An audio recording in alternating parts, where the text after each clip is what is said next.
Right, let's get straight into it. Welcome to this explainer.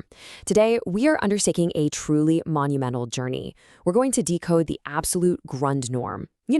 That fundamental foundation from which every single other law draws its power. I'm talking about the Constitution of India. And mark my words, this is no mere rule book. It is the very lifeblood of our republic. Let's understand the massive machinery that governs over 1 billion lives. Okay, so here's the roadmap. We're going to navigate the formidable architecture of our republic across 6 definitive pillars. 1. Foundations of the republic. 2. Defining state and review. 3. Equality and public employment. 4. Freedoms and personal liberty. 5. Religion, rights, and remedies. And finally, 6. The grand constitutional balance.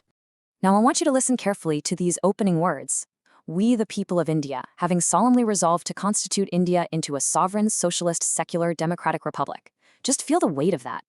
This solemn resolve acts as the very soul of our constitutional blueprint. It's a powerful declaration, isn't it? It tells us the absolute authority of the nation rests exactly where it belongs, squarely with its people. Moving to Section 1, Foundations of the Republic, Evolution and the Preamble. To actually grasp the sheer power of this document, we have to start right at the foundation, tracing how the supreme legal document of the land evolved from colonial subjugation to complete sovereign independence. So let's witness the relentless historical march to sovereignty. We start way back with the Montagu-Chelmsford reforms of 1919, which introduced diarchy, a system of double government. Then, the Government of India Act 1935 brought in provincial autonomy and legislative lists, basically becoming the direct ancestor to our Constitution. This whole momentum ultimately led to the cabinet mission forming the Constituent Assembly in 1946, culminating, of course, in the monumental commencement of our Constitution on January 26, 1950.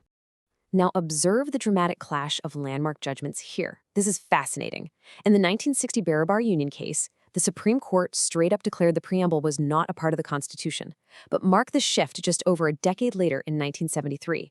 In the historic Keshavananda Bharti case, a massive 13-judge bench, literally the largest in our history, definitively overruled Barabari. They held the preamble is very much a part of the Constitution.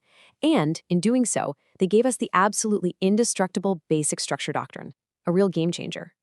Section 2. Defining state and review. The boundaries of power. I put it to you.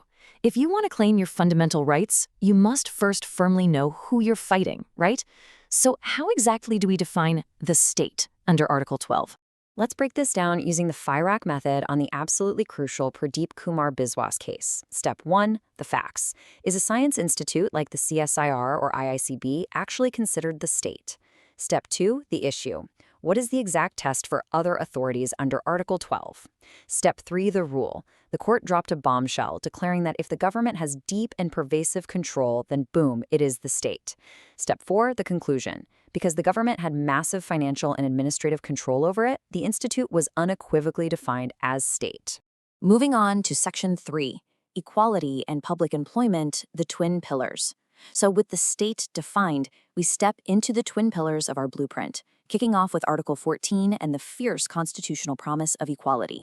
Now, the absolute core doctrine here is intelligible differentia. It's a heavy phrase, but it simply means this. It is settled law that the state cannot arbitrarily discriminate against you, but it can reasonably classify groups. However, that classification must be based on an intelligible differentia, a real, substantial difference, and it must have a rational nexus, meaning there has to be a logical connection to the objective the law is actually trying to achieve. And this brings us to a huge doctrinal evolution. On one hand, you have the Anwar Ali Sarkar case, which established that standard for reasonable classification and struck down arbitrary executive powers. But look at E.P. Royappa. This was a thunderous ruling. The apex court completely shifted the paradigm, declaring that equality and arbitrariness are sworn enemies. If an act of the state is arbitrary, it is a direct, blatant denial of equality. No two ways about it. Let's jump to Article 16 and public employment. The foundational 9-judge bench in Indraswani firmly set a 50% ceiling on reservations. They also mandated the exclusion of the creamy layer, which ensures the wealthiest and most advanced folks within backward classes don't just corner all the benefits. Then, fast forward decades later to the Jan Hit Abhiyan case. The Supreme Court validated the 103rd Amendment, establishing a whole new class of affirmative action for economically weaker sections, and get this, it's entirely independent of that original 50% ceiling. But I gotta ask you, what good is equality without liberty? Section 4, Freedoms and Personal Liberty, the Shield of the Citizen. We now pivot to examine the formidable shield guaranteed under Articles 19 and 21. Look, freedom of speech is not absolute, we know that, but the state's power to restrict it is tightly bound. In Romish Thopper, the court demanded that any restriction must strictly fall within the explicitly specified constitutional grounds, meaning the government can't just invent reasons to silence people. And in the modern era, the Shreya Singhal case proved this beautifully. The Supreme Court completely struck down Section 66A of the IT Act because its vague wording was literally chilling free speech online. Now, what happens when the state crosses the line and tries to take away your very life or personal liberty? Well, early on, in the A.K. Gopalan era, the courts said any procedure established by law was valid, even if the law itself was totally oppressive. But then came Maneka Gandhi. The apex court boldly constitutionalized substantive due process in India. They demanded that not just the procedure but the law itself must be right, just, and fair. Simply put, an arbitrary law is no law at all. Let's wrap up this section on liberty with the massive KS Puttaswamy judgment. Back to FIRIC, the facts. The government was collecting Aadhaar biometric data. The issue, is privacy actually a fundamental right? The rule established by a heavy 9-judge bench, privacy is not some mere privilege. It is intrinsic to life and dignity. The conclusion, the right to privacy is a fiercely protected fundamental right under Article 21. Absolutely huge. Onward to Section 5, Religion, Rights, and Remedies, the enforcement mechanism. Let's shift gears and inspect the specific protections against exploitation, the freedom of religion, and the mighty constitutional remedies that actually give all these rights their teeth. Notice the stark doctrinal lines drawn here. In the PUDR case, the court powerfully expanded the definition of forced labor under Article 23 to include economic compulsion. This means that forcing someone to work below minimum wage because of their economic situation, that's forced labor, period. On the other hand, regarding religious freedom under Article 26, the Shura-Mutt case drew a very strict boundary. The Constitution protects essential religious practices, sure, but the state can absolutely regulate the secular, administrative, and financial matters of a religious institution. But honestly, none of these rights mean a single thing without a mechanism for enforcement. Dr. B.R. Ambedkar famously called Article 32 the heart and soul of the Constitution.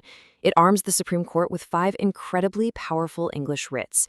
We've got habeas corpus, demanding the release of the illegally detained, literally produce the body, mandamus, commanding a public duty, prohibition and certiorari to keep lower courts in check, and the mighty quo warranto, which looks a public official straight in the eye and demands, by what authority do you hold this office? Which brings us to Section 6, the grand constitutional balance, Part 3 versus Part 4. We finally arrive at the grand architecture of our republic, harmonizing those enforceable fundamental rights with the guiding directive principles of state policy. Witness this massive jurisprudential shift. Back in 1951, the Champakam Dorai Rajan case ruled that fundamental rights hold absolute, strict supremacy over directive principles. But, as we know, the law matured. In the 1980 Minerva Mills case, the Supreme Court delivered ultimate wisdom. They said, look, you cannot destroy individual liberty for the sake of social welfare, nor can you ignore welfare for liberty. The harmony and balance between the two is itself a fundamental feature of our basic structure. And that brings us full circle right back to the basic structure doctrine. Born in Kesavananda Bharati, this is the impenetrable fortress of our democracy. It dictates that while Parliament absolutely has the power to amend the Constitution under Article 368, it cannot destroy its essential identity, its balance, or its fundamental framework. No passing political majority can ever rewrite the soul of the Republic. So, I leave you with this provocative thought as we wrap up. The Constitution is undeniably our Grundnorm.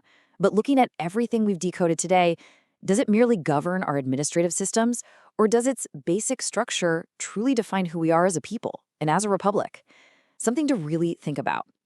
Thank you for joining me on this explainer. Keep learning and keep questioning.